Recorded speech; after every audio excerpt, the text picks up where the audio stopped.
Төвчрөл бол байсаар л байх ч болно. Төвчрлийг бид хизээж шийдэж чадахгүй.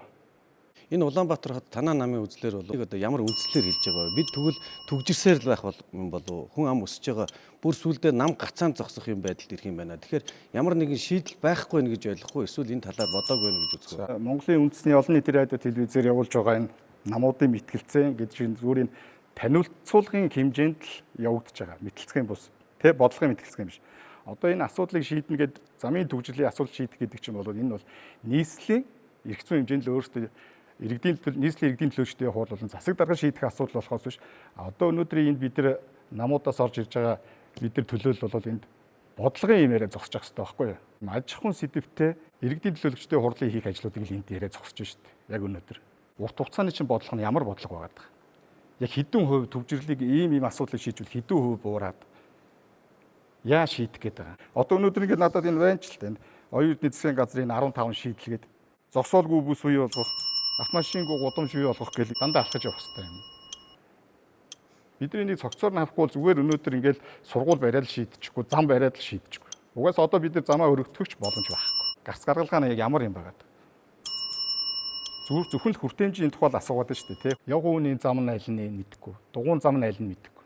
Тэгээд эндээс гарах тий осол аваар одоо жилээс жилд нэмэгдэж шүү дээ. 22 онд гэтэл 96 хүн байна. 23 онд 229 болцсон. Өнөөдөр яагаад автомашин өдөр сард 8000 импортоор орж ирж тий. Жилдээ 2012 оноос хойш яасан. Дугаарын хязгаарлалт гэж хийсэн шүү тийм биз. Тэгээд дугаарын хязгаарлалт чинь нэг тодорхой хувийг бууруулсан л болохоос биш төвжирлийг шийдэх асуудал биш байхгүй юу? Тэгээд төвжирлийг яаж шийдэх юм бол бид нар цогц бодлохоор цааш нь харж явахгүй бол зөвхөн энд ирээл нэг сургууль цэцэрлэг бариад л шийдээд байх асуудал биш шүү дээ. Одоо ямар нэг хүн одоо автобус аваад авилгал авчихаар төвжил буучдаг гэдэг нэгэнд нь хилцээ. Сая өвөл яасан. Нэг өглөө босоод ирсэн чинь маршрутын хөд өөрчлөө хийчихсэн тий. Хүмүүс алхаж шүү дээ.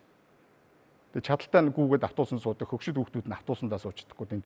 Сая одоо энэ хот хэрэгцсэн байдлын тухай хууль гэдэг. Одоо бас оруулж ирж байгаа тий. Тэрийг бас сая ингээл алах зохиол баталсан байх л та. Тэр сая 200 хуулийг хамгийн сүүлд батллаа. Хамгийн сүүлийн чуулганаар. Тэрэн дээр юу яригдсан бэ гэвэл одоо 14 хоттой бол гэж. Нийс дотор хоттой бол гэж.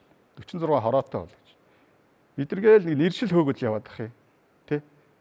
Тэгэл юутай бас бид нар хотын сайт бол төвжирлийн сайт бас. Тэгэхээр асуудал нь шийдэгдсэн. Шийдэгдэг байж л байна. Эсвэл нэг хүн тойрол бид нар яриад идэг. Эсвэл нэг машин зам хоёр л яриад идэг. Асуудал нь эндээ биш байхгүй. Гонконгийн яриад ах. Гонконг ч дулаан. Метрогоо байна. Одоо ойрын 1-2 жилдээ шүү дээ. Бид нар энэ захилгаан эдрийг одоо бид нар бол үнэхээр дийлэхгүй.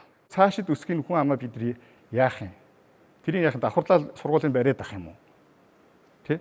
Эдийн засгийн боломжийг нөгөөд өөр гарах цайхгүй болвол бодлогын өв төвшөнд арай цаашаа харсан юм харж явахгүй болвол зөвхөн ингээд богино хугацааны асуудлыг бид шийдээд байгаа. Төр оролцол байгаа бол энэ төвжирл байсаар л байна. Асуудал нь юунд вэ гэхээр чинь иргэдийнхээ оролцоог нэмэгдүүлэх гэдэг чинь. Иргэд чинь өөрснөө шийдэх хэрэгтэй байхгүй энэ чинь. Өнөөдөр энэ автобусыг яах нэг хідэн компаниуд татаас өгөөл тэр татаасныхын төлөө алцаал байж шүү дээ. Тэр автобусыг 2 жолоочд л өгчлөлтөө. Тэдэн зээлээ төлөөд яваг л дээ. Өөрөө орлогоо олго л дээ. Тэгэх юм бол тэр автобус чинь өөрөө хөгжин шүү дээ. Тийм биз дээ. Тэр автовэр чинь тээврийн салбар чинь хөгжин шүү дээ. Энэ төрийн эмчилгээ энэ түүхийн компани гэж байх ямар хэрэгтэй.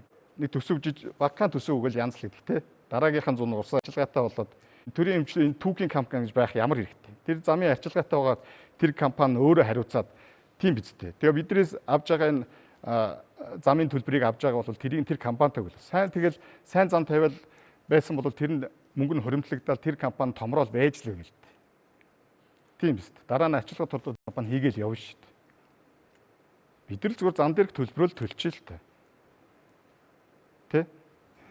Хувийн хвшлээ дэмжихгүй дандаа хаан, буун гэл дандаа нэг тийм захиргааны хуулиар дадаалгасан л шийдлүүд байгаа биз дээ. Ерөөсөө бид нар төр оролцол байгаа бидний энэ эдийн засгийн өсөлтөд байхгүй, хувийн хүний эрх чөлөө байхгүй, зах зээлийн өрсөлдөөн байхгүй.